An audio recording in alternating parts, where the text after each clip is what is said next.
सदन में बैठे हुए सारे सांसद जो है वो पूरी तरह से मूर्ख है। एक यही विद्वान आ गए हैं लेकर सदन में जो बैठे हैं। ये भाषा है कि सांसदों को साला कहा जाए। नहीं, सांसदों को साला कहा गया यहाँ पर। अरे स्लिप ऑफ टंग है शहजाद, मैं सारा कह रही थी, आपने साला कहा है। अरे शहजाद पुराना स्लिप ऑफ टंग है, नहीं स्लिप ऑफ टंग है भाई। मैं तो एक ही बात कहती हूँ कि इस व्यक्ति को सब कुछ पता है और सदन में बैठे हुए जितने सारे सांसद हैं वो महामूर्ख हैं, वो उठाईगिरी के चूल्हे हैं। इनको भेज दीजिए सदन, ये चलाएंगे सदन, यहाँ खर्रा लेकर आ जाते हैं। सांसदों को क्या पता है, बेचारों को कहीं से आ गए, उनको ना नियम पता है ना कानून पता है।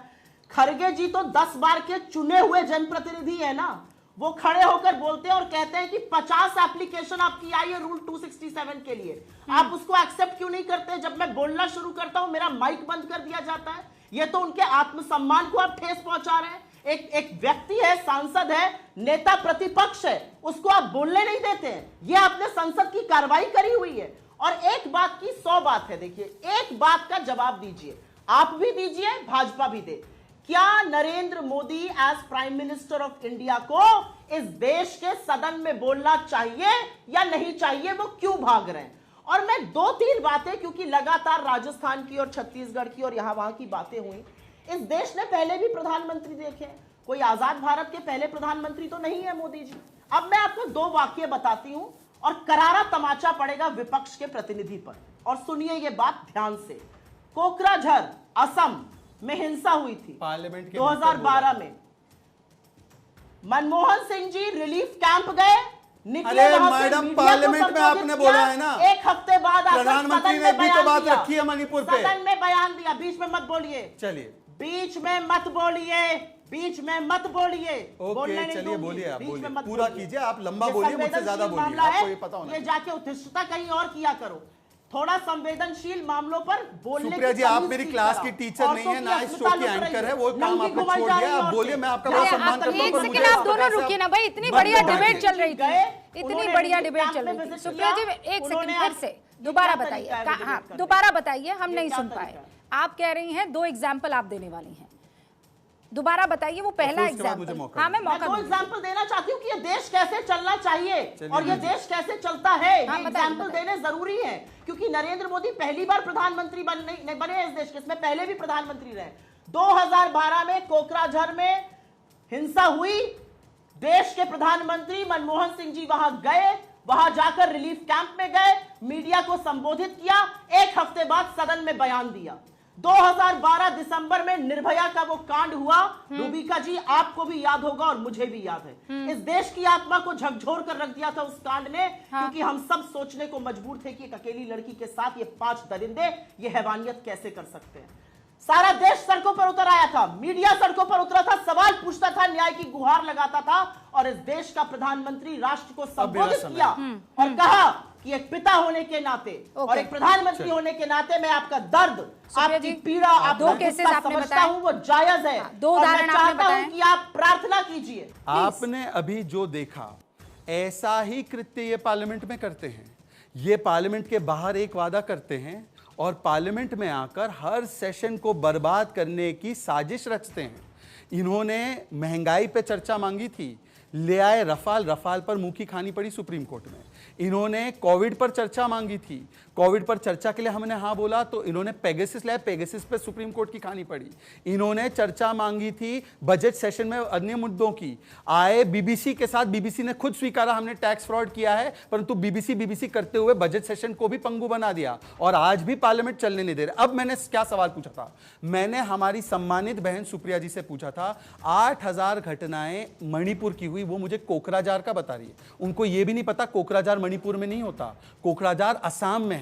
मणिपुर में 120 दिन का बंद चला, बलात्कार, बंदूक, बम चले, उस विषय पर मैंने मनमोहन सिंह जी का पार्लियामेंट के भीतर का बयान पूछा तो कोकराझार और निर्भया पर बयान सुनाने लगी। ये डबल स्टैंडर्ड। मैंने ममता बनर्जी ने मालदा के विषय को फेक कहा है, शशि पांजा का बयान सुनाया, उस पर नो जवाब। ये हमारे गवर्नर ने क्या कहा ये बता रही थी, पर उनके मंत्री ने राजस्थान पर बात रखी, उस पर नो जवाब। इनकी विधायक ने कहा है कि बेटे पर एफआईआर नहीं हो रही मंत्री के, नो जवाब। अब उन्होंने माइक बंद करने की बात की खड़गे जी की। भाई माइक बंद हुआ नहीं हुआ इसके बारे में तो राज्यसभा के चेयर और सेक्रेटेरिएट ने बताया, ये तो उन्होंने राहुल गांधी के समय पर भी आरोप लगाया था। पर ये सुनिए,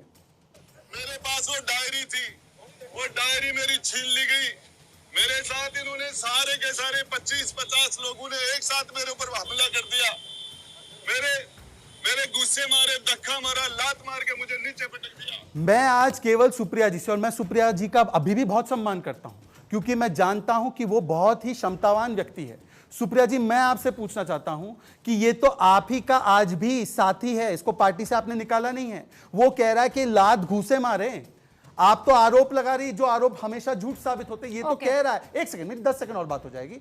मैं केवल आपसे पूछना चाहता हूं कि आपने अपना नाम I.N.D.I.A रखा है, मतलब पूरा इंडिया की चिंता आपको है। इंडिया में मालदा आता है, मालदा के बारे में ममता दीदी कहती है फेक वीडियो है, कितने कपड़े निकले, इस पर एक स्टैंड पार्टी का बता दीजिए आप। Okay Supriya Shrinate, 2 minute uninterrupted. और मणिपुर की घटना बता दीजिए कि कब मनमोहन सिंह बोले थे। अब आप सुनेंगे। इंडिया में मणिपुर भी है और मैं दोबारा से निर्भया की घटना का जिक्र करूंगी। बिल्कुल। और इसलिए करूंगी जिक्र क्योंकि इस देश को सुनना जरूरी है। 2 प्रधानमंत्रियों, 2 सरकारों, 2 विचारधाराओं में अंतर। 2012 का निर्भया का रेप, जिसने इस देश की आत्मा को झकझोर कर रख दिया था, और मेरे और आप जैसे लोग सोचते थे कि 5 आदमी एक अकेली लड़की के साथ वो दरिंदगी कर कैसे सकते हैं। इस देश के प्रधानमंत्री और कांग्रेस ने तब उंगली उठाकर नंगा नाच नहीं किया था सत्ता का, और भाजपा शासित प्रदेशों पर उंगली नहीं उठाई थी। इस देश के प्रधानमंत्री ने राष्ट्र को संबोधित किया था और कहा था आपका गुस्सा, आपका दर्द जायज है, 3 बेटियों का पिता हूं, समझता हूं, निर्भया और उसके परिवार के लिए प्रार्थना कीजिए। इस देश के प्रधानमंत्री ने कहा था हिंसा की कोई कार्रवाई मत कीजिए, हिंसा किसी भी चीज का समाधान नहीं है, शांति की अपील की थी। इस देश के प्रधानमंत्री और सोनिया जी निर्भया के परिवार के टच में रहे, उसको सिंगापुर इलाज के लिए भेजा, और दुर्भाग्यवश जब उसकी मौत हो गई तो 2:30 बजे रात को एयरपोर्ट के टारमैक पे इस देश का प्रधानमंत्री और यूपीए की अध्यक्षा खड़े रहे, एक बेटी के सम्मान में, आधी आबादी के सम्मान में। इस देश का मीडिया सड़कों पर उतर के न्याय मांगता था, और मैं सम्मान करती हूं इस बात का। इस देश के लोग न्याय मांगते थे, आज भी मांग रहे हैं, लेकिन वही लोग पूछ रहे हैं कि बलात्कार वर्सेस बलात्कार, मणिपुर पर एक शब्द नहीं बोलोगे, कभी मालदा, कभी राजस्थान, कभी छत्तीसगढ़ जाओगे।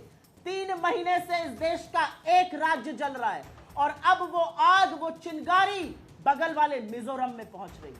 हम पर सवाल उठाने से पहले 2 लोगों का जवाब दे दो। एक अपने उस विधायक का जो कहता है राज्य प्रायोजित हिंसा है, आपका विधायक है, और एक अपने उस विधायक का जो जिंदगी और मौत के बीच में जूझ रहा है, मणिपुर की हिंसा की वजह से लकवा मार गया है, पड़ा हुआ है बिस्तर पर।